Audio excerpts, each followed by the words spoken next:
Ladies and gentlemen, would you please welcome to Dealcasters coach, speaker, consultant, influencer, YouTube and brand expert, Mr. Monte Weaver is in the house. Brand Deal Goat, what is going on, man? I am overly impressed by how much homework you guys do before a live show. Well, thank you, man. Oh, it's amazing to be here with y'all. Jim and I, when we first started this Dealcasters thing, we really thought, okay, well, we must be, some of the only few that are kind of doing this, right? So maybe we start a Facebook group. Yeah, that's a good idea. Let's see if there's other creators. And so we jumped on Clubhouse and we talked to Chris Williams, who joined us on Clubhouse. And he goes, oh, you know what you guys need to do? You guys need to join this Facebook group that has Amazon Live influencers in it. I was like, oh, there already is one.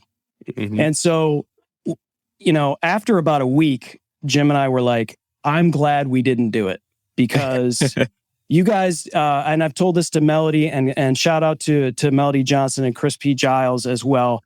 The best Facebook group admins in the game, Monte, that you guys are really just pulling together that community. We love that we're a part of that. You guys just really do a great job of that. So thank you for that. Oh, no problem. Yeah, it was one of those things where when I started on Amazon Live, I was like, same thing. Is there anybody else doing this? And I reached out to Melody Johnson and Chris Giles, and I said, what if we just start a Facebook group and let people come? Because I couldn't find any information on Amazon Live, quite frankly. I would go to Amazon's website. There was nothing there. I would go to YouTube. Couldn't find anything. I was Googling. I couldn't find anything. So I just said, I'll just figure this out. And they joined me for the ride of figuring it out. And we started the group and we kind of had our ideas of what we wanted the group to look like and feel like. And quite frankly, we've actually denied more people in the group than we've accepted just to be able to kind of keep the standard there for this community. So we definitely appreciate you guys for being part of that group and obviously what you're doing with this upcoming event, because getting a chance to see everybody else on what I still think is a small group of us, in this big space. So it's going to be great to see everybody together. You made it sound like it was just so easy, and I think that's one of the great things about Monte Weaver. And for those of you who are joining us on wherever you're joining and you don't know yet about this gentleman, please go. We've got all of the links in the show notes, and just check out what is going on with him, in terms of masterminds, in terms of, working with influencers, with brands.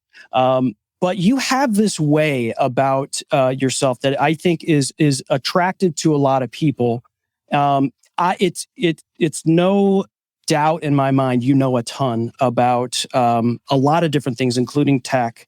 But you've carved out a niche for, I guess, what you consider people who are non-techies, right? And so like you like to work, and it's somewhat the premise of our show as well, is because we feel like a lot of people think they have to do all of the things as it relates to all of these techs. And there's a lot of bells and whistles everyone's seeing here, right? But it took a while to get here. And we had to start with just a phone in our pocket, webcam and all of those things. But you continue to do that. And with people who are non-techies, I think it takes a lot of patience. So I think that speaks to that. So is that, what does it take in order for someone like yourself to deal with people at levels of high level and levels in between and be able to fill their needs on all fronts? Yeah, I worked in the help desk for a while. It was one of my first jobs getting into professional IT. So, get out of school and you do customer service, but one of the first real jobs was the help desk support. So people were calling in all the time. This is not working. That's not working. And so you learn how to deal with the issues that people were facing, because computers weren't their main thing. They needed the computer to do their jobs. They needed to do contracts. They needed to send out emails. They needed other software. And so I really just understood how to listen to what their problem was, try to dig a little bit deeper, and then give them an answer that they could actually understand. And if they couldn't fix it themselves, then, okay, I would come to the rescue and I would do it for them and kind of explain to them what's happening at a higher level. rather than getting so deep into the weeds of it. And so your question is really interesting because I worked with people that were just coming into working on their computers all the way up to executives and VIP levels and high branches that support our nation. So I've worked with the whole gamut of people when it comes to their tech issues. And one thing that I found is when I came to this entrepreneurial side, it was a lot of people were saying, go get this, go buy that. And people would go and do it, but they had no understanding of why they were doing it. And they would overspend or they wouldn't get what they really needed. So now they had to go get another piece of equipment or a device. And so when I was able to like really just identify what are you trying to accomplish and then give them a solution based around that and just not make it so tech heavy in the language because they would get confused. What's the XLR versus USB? All right, you know what? Don't worry about that. What do you have on your computer? And I'll find you an option so you can just plug it in. And people responded to that. And that just made it so much easier for them to not feel so overwhelmed by the tech because I just always keep in my mind, this is not what they do. This is what I do. So they're not going to understand this if I try to go all techie on them. Yeah. And I love the fact that, you know, everyone who's listening and watching right now, if you're a content creator, and likely there's a ton of people that are, and for good reason, did you listen to how he was saying he hardly ever said I or me. He was always talking about someone else and what they need and what their issues are and how he would solve their problems. And I think a lot of people, when they fire up a camera or a microphone and they want to do a podcast or they want to do a show or they want to launch a business and they think they've got a great idea, they're not thinking about who their customer is, who their ideal listener is, who their ideal viewer is, what their problems are, and how your content that you do can solve their problems, or whatever you're developing could solve their problems. And I love how you said that because it was like, well, this person has a problem. How do I solve that problem? And it might not be what they think is the solution. Here's what I have for them to do that. I think that's amazing. Well, and I want to add too, Chris, going back to something you said earlier, Monte, what a lot of people miss the boat on, and you get this, you got to speak in their language. If you start, talking like you're the geek squad or whatever, you're just going to go right over people's heads. Chris and I have this challenge on a daily basis with our lovely brides when it comes to tech. And so, I might have to hire you for tech support for my house because sometimes I'm like, I got to remember that they don't understand it. How do I keep it simple? But I think that's a great point, right? People's like, oh, get this. But even when we buy things, right?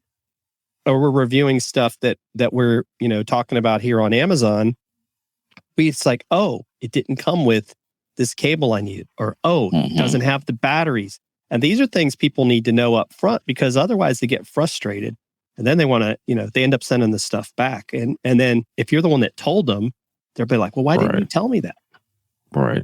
Yeah, I'm big on use case. I try to keep that in the front of my mind a lot. It's funny. We were actually talking about this in another room I was in, and our words have a lot of power. And especially if you're in front of a camera, they have so much power and you may not even realize how far your words reach. And so if I'm talking about a specific tech product, I keep in mind that not everybody really understands what I'm talking about. They might see the flashy object and think they need it. And so I try to remember, okay, let me put some context around it. And I'll say it all the time. I know people probably get tired of me saying it. And I'll kind of reset and I say, let me put context around what this actually is, what this does. Yes. Who would this be a good fit for?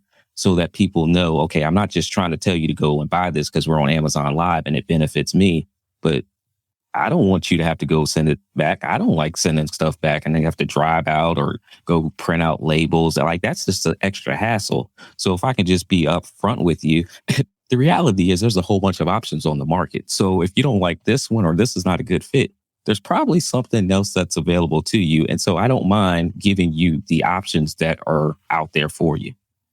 Yeah, that's so amazing. It took me a while to realize, like, I used to slag certain microphones, and here as Amazon Live influencers, you can't really do that, right? And then I came to the realization, like, I would hear a podcast or see a video and hear the audio and go, man, that sounds really good. I wonder what mic they're using. And then you look down in their show notes and you see they're using that mic that you didn't think so highly of. And I think it's like, you just have to realize, whatever you make sound good for your voice, whatever makes you, sort of look good, obviously Jim is different than Monte, is different than Chris. So, and there's so many options. There's so many products available on Amazon, products out in the marketplace. And so it's just finding the right fit for that particular person. And I love how you're sort of going down that rabbit hole with the individuals. But obviously you can't deal with every single individual here on Amazon or on the planet. And so you started to do a number of sort of masterminds and group coaching, and you're creating a ton of great value there. You have this huge community of influencers that been built. But I wanted to transition into that a little bit, and talking about, because one of the things that I've found a lot very interesting with you is that you've said this before, and it's true. It's true in the case of Jim and I as well. You don't need a 6-figure subscriber base to be an impactful influencer and to have conversations with brands that you really believe in. And I just, obviously you're not going to give away the special sauce, but ladies and gentlemen, when you get Monte Weaver live and you ask Monte Weaver a question, this gentleman will answer your question. Now, if you try to get him on a side chat or you try to DM him, there may be a paywall involved. That's all I got to say. So you're here on Dealcasters. It's a deal. You have Monte Weaver live. And so if you have a question for him, please put it in the chat. If you do me a favor and put a Q in front of it, that way we can, keep track of the questions as they come in. But Monte, what do you say to someone who, is a content creator, but is just, is in the double-digit followers here and doesn't have many subscribers here and, really wants to get into the space, but it seems like such a huge, long game for them. What are some maybe some things for them to think about, some tips, some practical use cases for them? Yeah, you hit it right on the head, Chris. I'll tell you everything. If you catch me live, I tell people, if you catch me live, I'm here. So I'll answer the question. When I'm not live, then you're probably impeding upon some time where you will hit a pay gate. So definitely, I encourage y'all to ask questions if you're live. But yeah, I kind of think about working with brands and sponsors a little bit different than I even did like 6 months ago or a year ago, because when I first got my first brand deal sponsorship, I got it because of YouTube. I literally had recorded a video about different software that I was using for my audience. Like I was helping them with tutorial videos essentially, and a company reached out and they said, "Hey, would you like to try our microphone?" And at the time, I think I had right around 5,000 subscribers. And so I kind of was like, in my mind, oh, okay, well, this is kind of the number that you need for brand deals and sponsorships, because I had never thought about it. I thought you needed 100,000. So when I had 5,000, I was like, cool, that's the number. But my channel had grew so fast that that number was really even too high, because when I started working with other people and they were trying to ask me how I was getting these deals, and I would see their audience count, their follower count, they would have like 1,000 subscribers, a couple hundred subscribers, but I was really having them do the same thing that I did, create content around the things that I like, around the things that I use. And so when the people that were having like 1,000 and like 800 followers and subscribers, they were getting approached by different brands. I was like, oh, there's something here to this. I'm no guru on it, but I was like, I just go do what I did. And then I had this guy, not even 2 months ago, he had 4 YouTube subscribers, 4. And he was able to get a brand deal. Wow. By being a part of the community and some of the things that we talk about. And I was like, oh, if people just create content around the things that they like, around the things that they use, around the things that their audience needs, it's a lot easier to get the attention of these different brands and sponsors, because they are looking for the content. They want to see what we are saying as consumers. And the more I talked about certain softwares that I liked and certain companies that I like, those are the ones that began to reach out. And then it began to attract companies that I didn't talk about. I was just a fan of. And when they started reaching out, I was like, I can create more videos. I can show other people, how to get their videos out there. I don't, I'm gonna get in trouble on y'all's show because sometimes I teach and I go on a rant. No, go on, preach, man. Go ahead. Come on. I don't focus on trying to create 3 posts a day, morning, noon, and night, or trying to make the latest and greatest reel. None of that has helped me get a brand deal. The fact that I show up and I talk about the things that I know, that is what gets them to reach out to me. Now, if I wanted to create the cool reels and all that kind of stuff and spend 8 hours trying to make it all work, I could.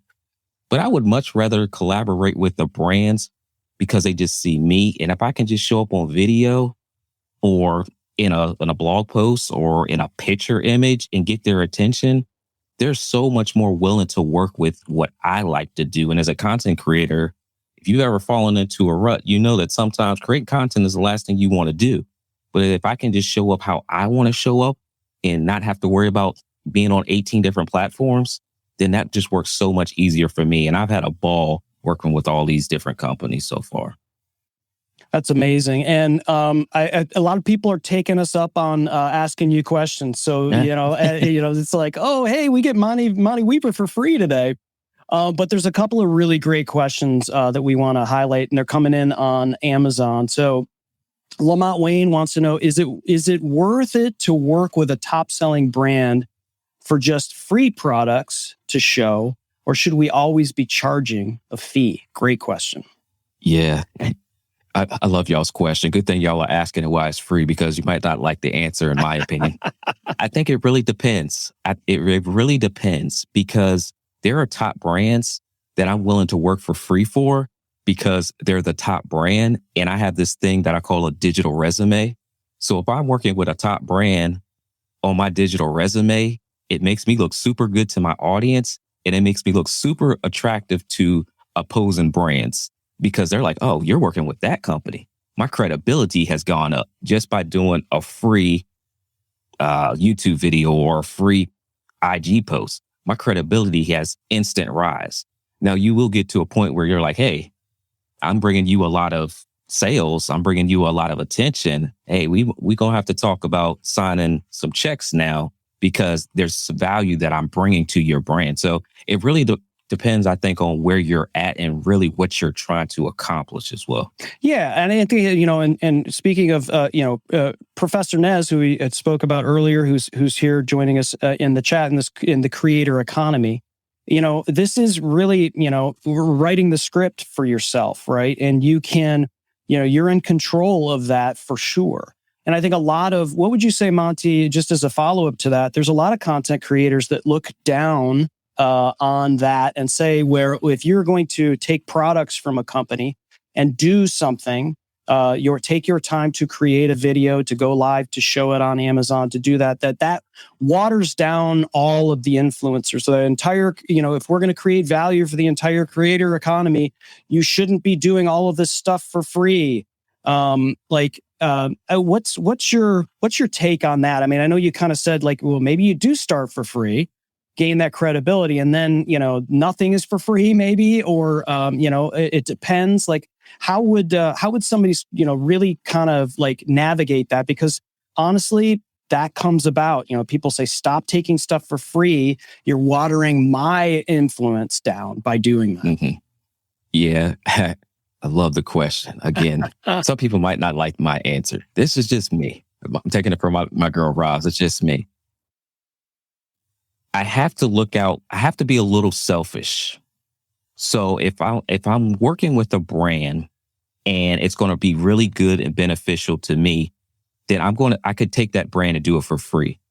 But I consciously, I know I'm not going to always do it for free. I will charge for working with companies that I really like.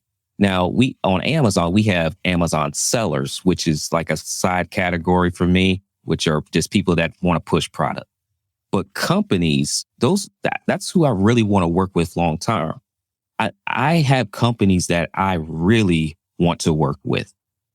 And because I know I can create value and talk the language of what a deal looks like, the same way I talk the language to my non-techies, that is what allows me to sign the checks. Yep. I can put out content that they like. And if I pull that content back from you and it was working, you're more likely to say, what does it take to create more content? Because we're all unique. Only, Chris, you can resonate with a certain group of people. Jim, you can resonate with a certain group of people. I can resonate with a certain group of people. And if the brand, they see the value in what we're creating. And if you work with some good brands and you talk to the good people at these companies, I think building that relationship there too. I'm giving too much away. Throwing out ideas and just saying, hey, what do you guys think about this? Is this something that you guys think would work? Can we try it?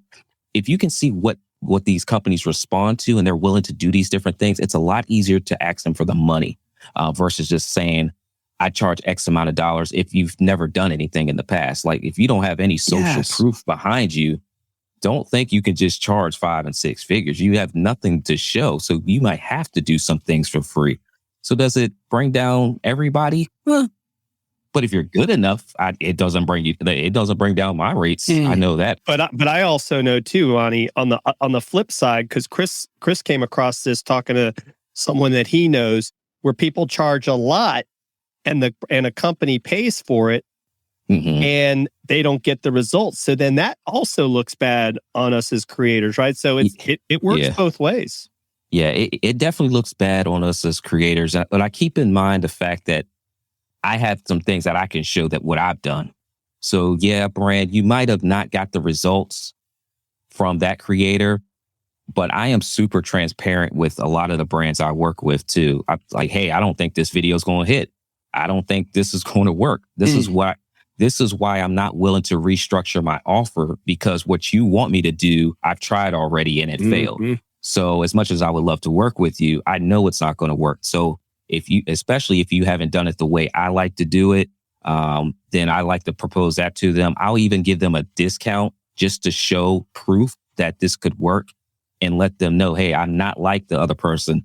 Don't give me more ammunition, brand, because if you slip up and tell me who you worked with or what they did and it didn't work, then I know how to reposition my offer better so that if a brand is willing to pay you, I take some of those funds and make sure that I get the deliverables done and I get the execution done, and they're going to see the results of it, especially if they pay me. God, that's so good. It's like, I think a lot of people just think, okay, once I'm a creator, once I'm an influencer, all I have to do is do these same things other people are doing. And it's never true in really anything. You got to put the work in, and you got to get creative to differentiate yourself from other people. And that's exactly what you're talking about. It's like, well, yeah, okay, my rate to do a product video is X. My rate to do incorporate it in a live stream is Y. My rate to do that, well, that's what everybody else is doing. If you're someone who's early in the game in content creation or been doing it for years, this is gold. This is how you differentiate yourself in the creator economy, is to do something that somebody else isn't doing to add value to what you're doing. That doesn't mean that you're devaluing yourself. You're actually increasing the value for yourself and separating yourself from others. I've got some other great questions here. This is Tommy in Kalamazoo on Amazon. Monte, do you work with any of the new companies on Amazon Launchpad? I don't know who's on Amazon Launchpad, so I don't know. I could be, but I don't know if they are or not. So I have not even had a chance. I think we'd like to, Tommy. So all of our details are in the show notes. But I think one company that one of the creators I worked with the guys who were on Shark Tank who did sneaker erasers. Okay. So we did something with them. I think the stuff on Amazon Launchpad, just like anyone. I mean, these are brand new companies. They're bootstrapping. Amazon does a lot for those companies and there's all kinds of, you could win all kinds of great, funding and all kinds of great things But yeah, the same way for Gemini. We haven't really worked directly with any of the Amazon Launchpad. Here's a question from our good friend Phil Hill. Phil Hill, who is an Amazon influencer, and it's Phil Hill knows smart home tech. A great dude, also has been on Dealcasters in the past. He says, can you address the need for an influencer to have a community coach or a mastermind as they move to the next level? I'm a big advocate for having coaches and being part of community and being part of mastermind just in general. And I think this influencer space, I think you almost require at least some type of community at a bare minimum. If you don't go and hire a coach or be a part of a mastermind, I think you at least need to be part of a community, because there's so many things that are constantly changing. There are literally, I have a list in my community, Chris and Jim, of all these different influencer websites that people can go sign up for. Mm-hmm. Like Amazon Live is just like kind of where we hang our hats at, because it's Amazon and it's live streaming and we like it. But there are a whole bunch of other platforms that are out there. So there's things that are constantly changing and that are out there. And if you're trying to do all of this yourself, there may be a platform that you fit really well for, but you don't even know exists. Mm-hmm. So at least being a part of a community, you can find out other avenues that you could fit really well in it. And I've directed people. I see Chris is here in the chat. I remember Chris, he literally signed up for one of my YouTube classes, I think, and same thing with Melody. And I told them, I said, hey, I think you guys should look at YouTube or look at Amazon Live. I just think it'll be a better platform for you. Nobody's over there right now. It's super easy to just go live. Like Chris likes going live versus recorded videos anyway. So I'm like, it just is a better fit. So being a part of a community is kind of where you can learn, hey, how much do I charge? And you can look over at your friend like, hey, how much did you charge for this? Or like, what deliverables did you give? Versus trying to go to YouTube and like never really finding the answer, because nobody really tells you the answer on there because of all the reasons that it makes it a little difficult to tell you the exact answers on YouTube. But if you're part of a community, you can like, hey, yo, Jim, Chris, y'all want a brand deal with this company? I'm like, yeah, okay, here's the email address. Like stuff just happens so much faster when you're in a community. Well, and I'm part of Monte's Blueprint community. And let me tell you, it's amazing when I see what you find, Monte, for us as part of your community to check out. I've been blown away by it. I mean, I told Chris, I was like, this has been more than worth it for me. And I think, but you take this stuff seriously, right? Because you realize that if you didn't put the work in, we would all see it. It's like, oh, well, why am I part of this? But, and then just the conversations we have with each other, right? Yeah. I mean, hats off to what you're doing with the Blueprint. And I'm really enjoying it. I appreciate it. But yeah, I mean, we were hanging out on Monday, just talking Amazon Live, just kind of some of the in the weed stuff. What's working? What's not working? Do we need to spend our time doing this versus this? What do you guys like? What do we don't like? So, it just gives us a chance to really understand what's going on. And then I'm like in it every day. I'm scouring different opportunities that are out here, putting it in the group for people to, go and apply for. Some are free, but there's a lot that are paid opportunities now, especially for those people that are on the Instagram. Instagram is not my thing, but when I find them, I got to give them to somebody. Right. So I only can give them to people that are, in a community.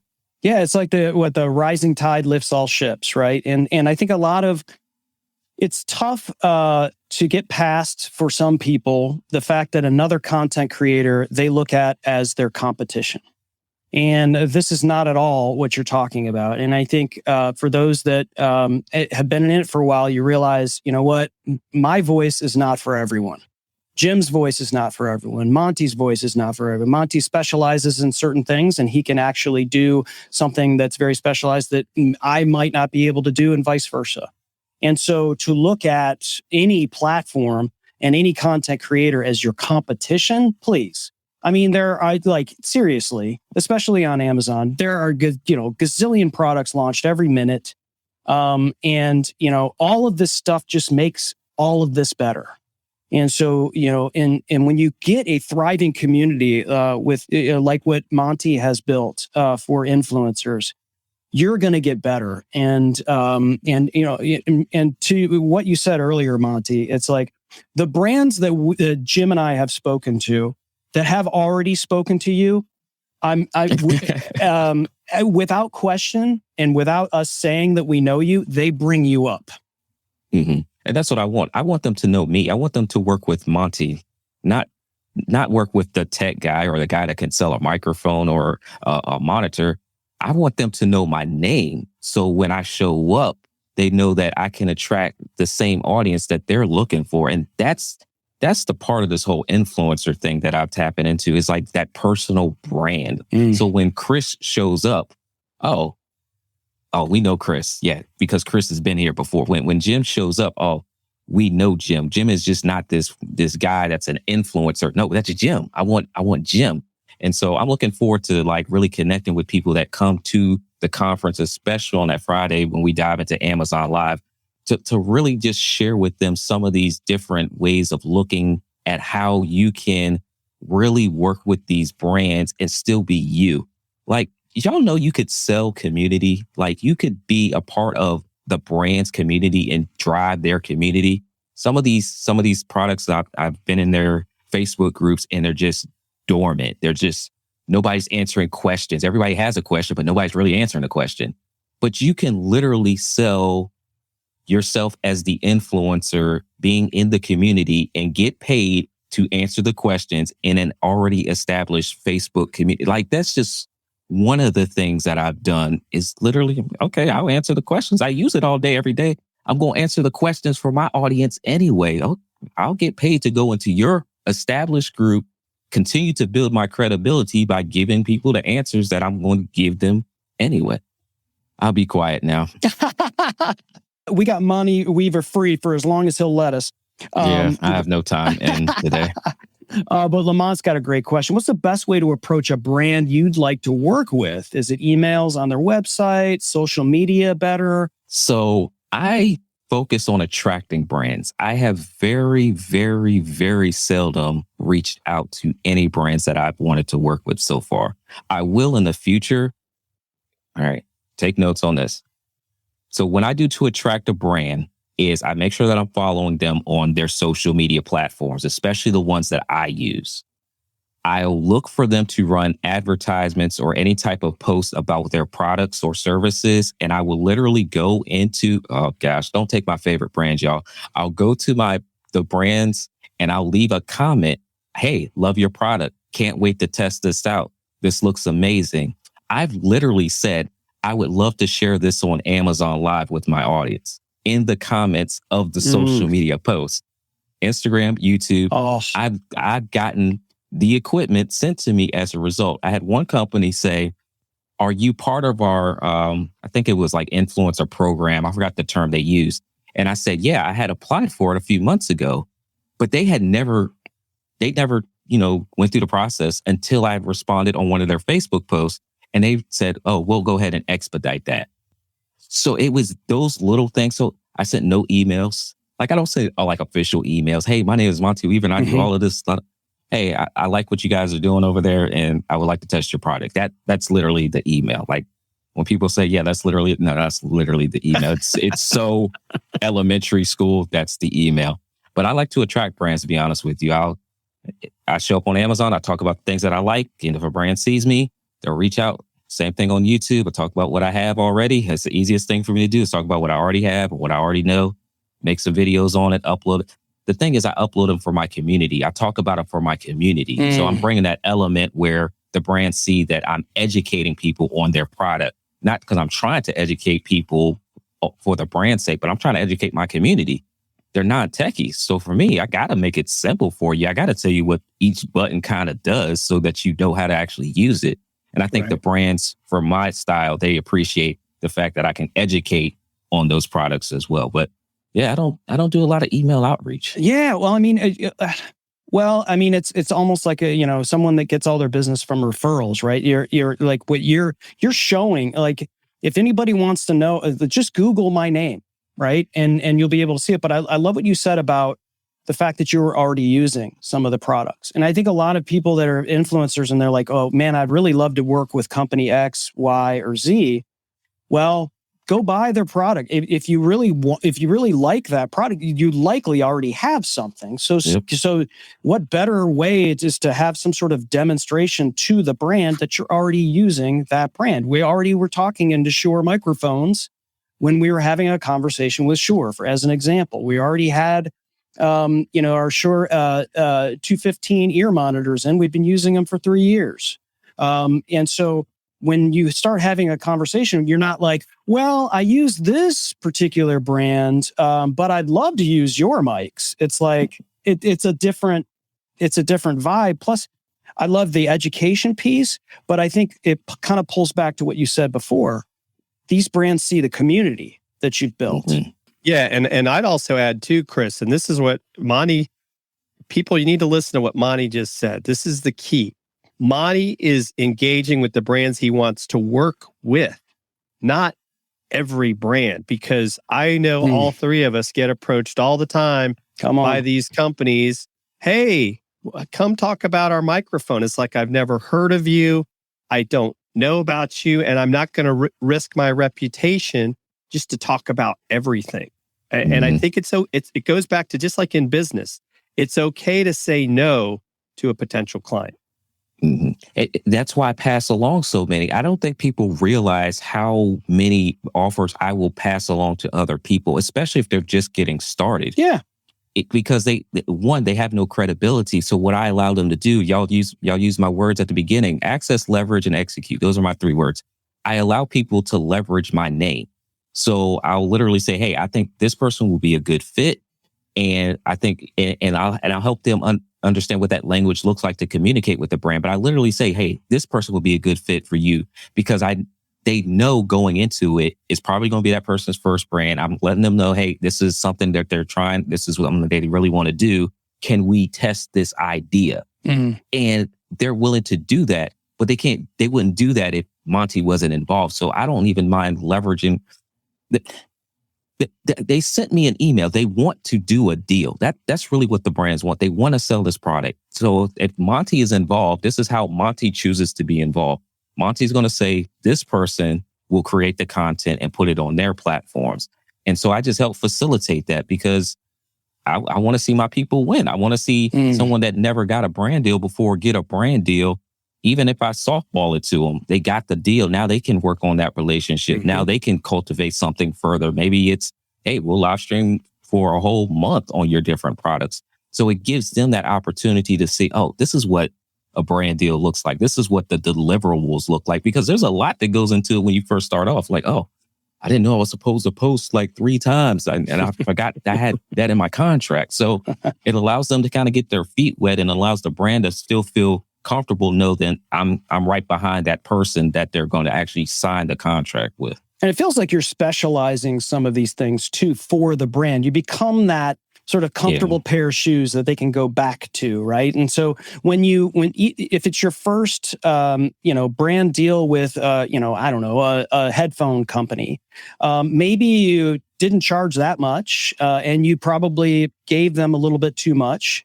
But if they had a good experience, they may be back. And so I think that's important. And as well as, we got another question. I don't know, who's this person?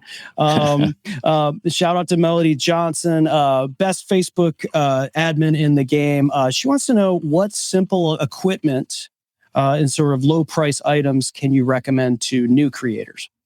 Yeah. So one of the people that's in our community too is Geraldine Wilkins. And Geraldine, you mentioned it earlier, Jim. She's in the quilting business. And so one of the conversations we had, and I said, okay, well, I won't focus too much on tech, because, she does quilts. And she was like, no, I do tech too. It's because companies see the tech that she's using to do the live streams. So I say that to say, if you're going to be showing up on these social media platforms to work with different brands and sponsors, and tech is of some interest to you, consider looking for the products that those brands have to offer in the marketplace, versus just buying something just to get the job done. Because, like, I don't know if y'all don't know by now, Shure is one of my favorite companies in the world.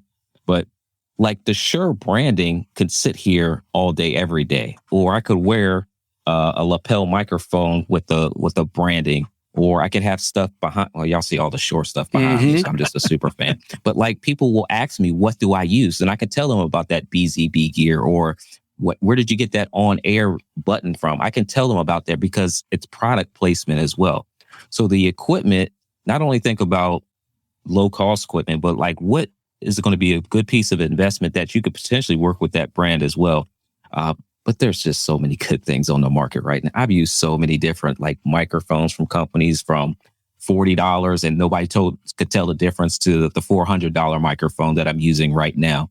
I also think about infrastructure. I'm a techie. So if you get this $400 microphone, you might need a couple extra components that might take the price up a little bit more. So kind of knowing your infrastructure and what you're looking to accomplish, ease of use. So you don't want something that has a whole bunch of buttons on it and you never use all the buttons. I'm going to switch camera angles. I hope I don't mess y'all up real quick.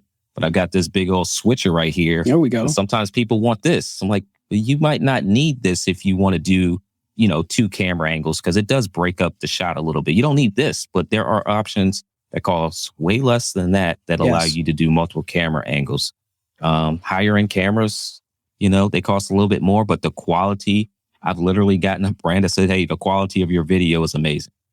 That sold them. It wasn't even Monte at that point. It was just the quality of the video sold them. So, and having multiple camera angles, that sold them. But you can do that with 3 webcams and just plug those into your computer. So there's different things that you can accomplish at different price points. But I think that's kind of one of the things I think about, especially for people that want to tap into the influencer spaces, maybe getting the equipment that aligns with some of these brands that you want to work with as well. See, now, I said earlier to all of the viewers and listeners later when we put this out as a podcast that you're going to get gas. And then you had to hit that back camera. Sorry for the audio podcast listeners, but we gotta look into the Starship Enterprise with that big old A10 Mini Extreme available in the carousel, Amazon. So we are paying attention there. But the thing is like, I think we forget that most people don't need all that stuff. Yeah. And so it's always good. One of the greatest pieces of advice that I got from one of my clients that I work with, who's a big sales trainer, and I showed him one of our shows. And we had another content creator on that had all kinds of wonderful, amazing, very expensive gear. And we thought that was a great show. It looked great. And he said, "You're not talking to most people." He said, why not, when you're having a conversation and an interview with a person like that, they're talking about the microphone that they had before and the microphone that they had before that, or the camera they had before, or how about their iPhone? And I smacked myself on the forehead and I was like, of course, because that is most people. Because I think a lot of times when you get up and you say, here's my $2,000 Sony camera and here's my $400 mic, they think, well, I can't be that. I don't have that kind of budget. And that's really why Jim and I kind of started the show. And it's a lot of what you're talking about is like, that's okay. Because guess what? Like I had a Blue Yeti mic that I bought, and so did Jim. And I had a Radio Shack piece of garbage that I've even recorded audio on. But I had to learn at that and understand what mic technique was and how to put fluffy stuff in a room to get things to sound right, and how I could just grab a lamp and put it in front of my face as opposed to behind. So it didn't look like I was in the witness protection program. And like all of those things are free. That's stuff you've got around in your house, in your pocket. Start there. And then we can help you kind of, get to, the Starship Enterprise level where Monte Weaver's at, right? And I tell people, that follow me, like I'm a techie. Like I just buy stuff sometimes just because I want it, not necessarily because it actually is going to be part. Some of this stuff like is definitely not used every single day, y'all. Right. I just want it. Like I used to work in an environment where I had 3 monitors. So I've always been used to working on 3 monitors. Like even before I kind of showed up on social media, I've always personally had 3 monitors because I've always worked in that environment. And so when it's like some of the ultra wide monitors came out, I was like, I just want ultra wide.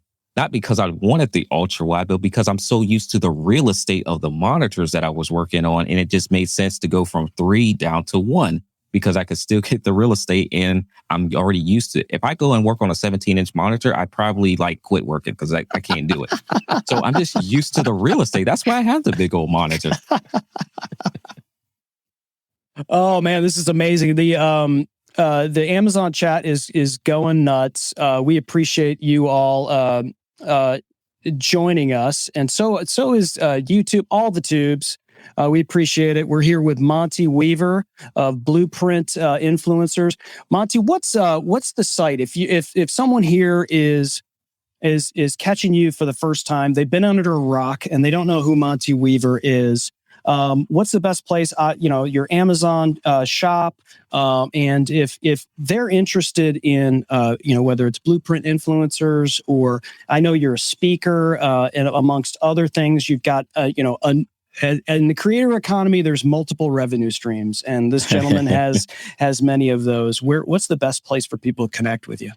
If you go to the website, monteweaver.com, that is kind of like the cornerstone, one of the sites that I'm just constantly working on to improve. And from there, you can kind of find what you need on the different platforms, Amazon, YouTube, speakers, trying to put some past work I've done on there for video production. So that's the easiest place to kind of find what you need there, learn about the community, all that good stuff.